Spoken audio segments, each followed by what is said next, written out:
Հունիսի 10-ից 12-ը ներքին գործերի նախարար Արփինե Սարգսյանի գլխավորած պատվիրակությունը աշխատանքային այցով Բելգիայի թագավորությունում էր։ Բրյուսելյան այցի շրջանակներում նախարար Սարգսյանը հանդիպումներ է ունեցել ինչպես Եվրոպական հանձնաժողովի ռելևանտ հանձնակատարների, այնպես էլ Բելգիայի ներքին գործերի եւ միգրացիոն հարցերով նախարարների հետ։ Հանձնակատարների հետ հանդիպումներում ներկայացվել են ներքին գործերի, միգրացիոն ոլորտի ընդլայնման, քաղաքականությանը վերաբերող հարցեր։ Գործընկերների հետ համատեղ արձանագրել ենք այն բոլոր շոշափելի քայլերը, որոնք Հայաստանի Հանրապետությունը այս ընթացքում արձանագրել է, եւ ունեցել ենք նաեւ ձեռք բերված պայմանավորվածություն, որ համագործակցությունը պիտի ել ավելի ընդլայնվի եւ դրանում պիտի նախատեսվեն նոր ուղղություններ։ ԵՄ Հայաստան վիզաների ազատականացման երկխոսության գործընթացի շուրջ քննարկման համատեքստում նախարար Սարգսյանն այցի առաջին օրը հանդիպում է ունեցել Եվրոպական միության ներքին գործերի եւ միգրացիայի հարցերով հանձնակատար Մագնուս Բրյուների հետ։ Շատ կառուցողական հանդիպում ունեցա Հայաստանի ներքին գործերի նախարար Արփինե Սարգսյանի հետ։ Վերջին տարիներին ԵՄ-ի եւ Հայաստանի հարաբերություններում զգալի առաջընթաց է գրանցվել։ ԵՄ-ն լիովին աջակցում է Հայաստանի հավակնոտ բարեփոխումների օրակարգին։ ԵՄ հանձնակատար Բրյուները հայտարարել է, որ 2025 թվականի հունիսի 24-ին Հայաստան կայցելի Եվրոպական փորձագիտական պատվիրակություն վիզաների ազատականացման գործողությունների ծրագիրը քննարկելու նպատակով։ Կողմերը վերահաստատել են գործընթացը սեղմ ժամկետներում առաջ մղելու պատրաստակամությունը։ Հունիսի վերջին մենք կունենանք գործողությունների ծրագրի նախնական տարբերակը, որը որ պիտի լինի ուղենիշային գործընթացի համար, եւ պայմանավորվածություն ունենք նաեւ ներքին գործերի հարցերով հանձնակատարի հետ, որ հաջորդ տարի կունենանք համատեղ հանդիպումներ Հայաստանի Հանրապետությունում եւ կկարողանանք միասին արձանագրել առաջընթացի կատարողականը գործողությունների ծրագրի կատարման։ Աշխատանքային այցի շրջանակում Արփինե Սարգսյանը հանդիպում է ունեցել նաև Բելգիայի թագավորության անվտանգության եւ ներքին գործերի նախարար Բեռնար Կանտանի հետ։ Կարևորելով երկկողմ գործընկերության ընթացիկ մակարդակը, երկուստը կարևորել են համագործակցության զարգացումը, փոխայցերի կազմակերպումը եւ վերապատրաստման ծրագրերի ընդլայնումը։ Շոշափվել է ներքին անվտանգությանը վերաբերող հարցեր, տարբեր հանցատեսակների դեմ պայքարին վերաբերող հարցեր եւ ունենք հստակ պայմանավորվածություններ գործընկերությունն ավելի ամրապնդելու եւ ընդլայնելու։ Հանձնակատարների հետ հանդիպմանը քննարկվել են նաև աղետների ռիսկերի նվազեցման ուղղությամբ իրականացվող աշխատանքներն, այդ թվում փրկարար ծառայության արդիականացմանը, ճգնաժամային կառավարման ոլորտում Հայաստանի կողմից վերջերս ընդունված նոր ռազմավարությանը վերաբերող հարցեր։ Հիանալի հանդիպում ունեցանք Հայաստանի Հանրապետության ներքին գործերի նախարար Արփինե Սարգսյանի հետ։ Մենք քննարկեցինք համագործակցությունը Եվրոպական միության, Հայաստանի համար նախատեսված կայունության եւ աճի ծրագրի շրջանակներում արձանագրված առաջընթացը եւ կապի օրակարգի առաջխաղացումը, որը մեր նոր ընդունված Սևծովյան ռազմավարության հիմնական բաղադրիչն է։ Ընդլայնման հարցերով Եվրոպայի հանձնակատար Մարտա Կոսը վերահաստատելով Հայաստանի հուսալի գործընկեր լինելու փաստը, դրական է գնահատել ռեադմիսիոն համաձայնագրերի իրականացման ընթացքը։ Քննարկվել է նաև շուրջ 7 միլիոն եվրոյի ընդհանուր բյուջետային ծրագրերի ընթացքի հետ կապված հարցեր եւ ասեմ, որ ունենք պայմանավորվածություն, որ դրանք պիտի հնարավորինս շուտ հաստատվեն արդեն Եվրոպական միության կողմից եւ կարողանանք մտնել իմպլեմենտացման, այսինքն կատարման փուլ այս ծրագրերի, որոնք կարեւոր կլինեն թե վիզաների ազատականացման երկխոսության, թե բնակչության պաշտպանության եւ թե նաեւ ոստիկանության ոլորտի բարեփոխումները ճիշտ վեկտորով առաջ տանելու եւ նորանոր արդյունքներ նվաճելու տեսանկյունից։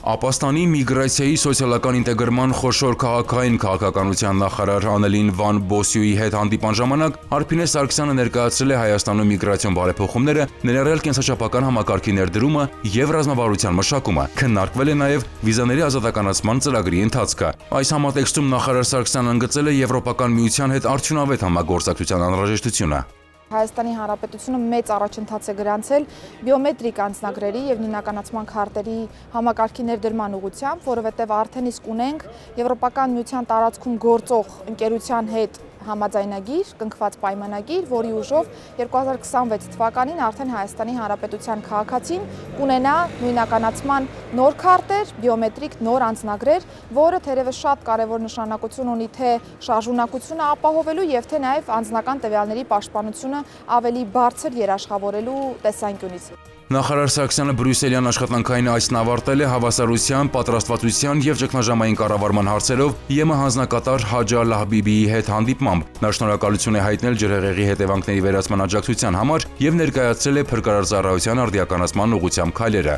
Լահբիբը բարձր է գնահատել երկկողմ համագործակցությունը եւ պատրաստակամություն հայտնել շարունակել ցուցաբերվող աջակցությունը։ Հիանալի քննարկում ունեցանք Արփինե Սարգսյանի հետ արտակարգ իրավիճակներին պատրաստվածության եւ արձագանքման ոլորտում համագործակցությունը խորացնելու վերաբերյալ։ Եվրոպական միության եւ Հայաստանի միջև գործընկերությունը քաղաքացիական պաշտպանության մեխանիզմի շրջանակներում դիմադրողականության եւ միջսահմանային համերաշխության վառօրինակ է գործողության մեջ։ Արփինե Սարգսյանը ընդգծել է, որ նախարարության հետ համագործակցությունը խորացնելու եվրոպական հանձնակատարների պատրաստակամությունը հիմք է արդյունավետ գործընկերության առավել զարգացման համար։ Հայաստանը պատրաստ է գործադրել բոլոր անհրաժեշտ ջանքերը գործողությունների ծրագրի հնարավորինս արագ եւ արդյունավետ իրագործման նպատակով, եզրափակել է գերատեսչության ղեկավարը։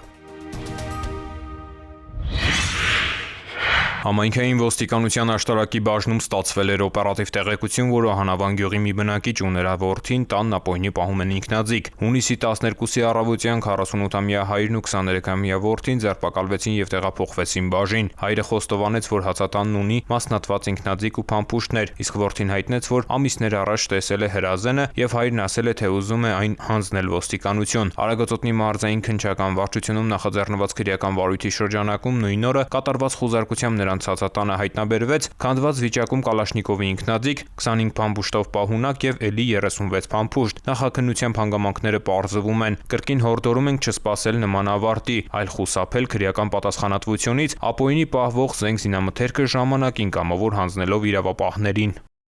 Ծանուցում ենթադրյալ հանցանքի մեջ կասկածվողը կամ մեղադրվողը համարվում է անմեղ, քանի դեռ նրա մեղավորությունը ապացուցված չէ Հայաստանի Հանրապետության քրեական դատավարության օրենսգրքով սահմանված կարգով, դատարանի օրինական ուժի մեջ մտած դատավճռով։ Հունիսի 9-ից 16-ը Մայրաքաղաքում իրականացված ծառայության ընթացքում Երևանի պարեկները հայտնաբերել են ճանապարհային երթևեկության կանոնների 5141 խախտում, պահպանվող հատուկ տարածք տեղափոխելով 210 ավտոմեքենա, մասնավորապես հայտնաբերվել է ոչ ստապ 168 վարորդ, առանց վարորդական իրավունքի վկայականի 313 անձ, հայտնաբերվել է հաշվառման համարնիշ հետ կապված 24, չամրակապված վարելու 1158, առանց մանկական նստատեղի քարսիթի 17, վարելու ընթացքում ծխելու 461, վարելի սեռախոսից օգտվելու 369, հետիոտնի որ սահմանված վայրով անցնելու 56 եւ 1931 այլ իրավախախտում, 135 ավտոմեքենա շահագործվել է առանց ապա պայմանագրի, 200-ը տեխնիկական զննություն չանցած, 74-ը լուսարձակների անսարկությամբ, 46-ը թաղանթապատված դիմապակիով եւ կողային ապակիներով, բացի այդ տարբեր կասկածանքներով ձերբակալվելու համայնքային ոստիկանության բաժինները տարվել 57 անձ։ Նույն ժամանակահատվածում մարզերում պարեկները հայտնաբերել են ճանապարհային երթևեկության կանոնների 15916 խախտում, պահպանվող հատուկ տարածքներ տեղափոխելով 289 տրանսպորտային միջոց, հայտնաբերվել է ոչ ստապ 223 վարորդ, առանց վարորդական իրավունքի վկայականի 683, կեղծ վարորդական իրավունքի վկայականով երթևեկող 1 անձ, հայտնաբերվել է նաև հաշվառման համարնիշի հետ կապված 61, չամրակապված վարելու 5027, առանց մանկական նստատեղի քարսիթի 163, վարելու ընթացքում ծխելու 497,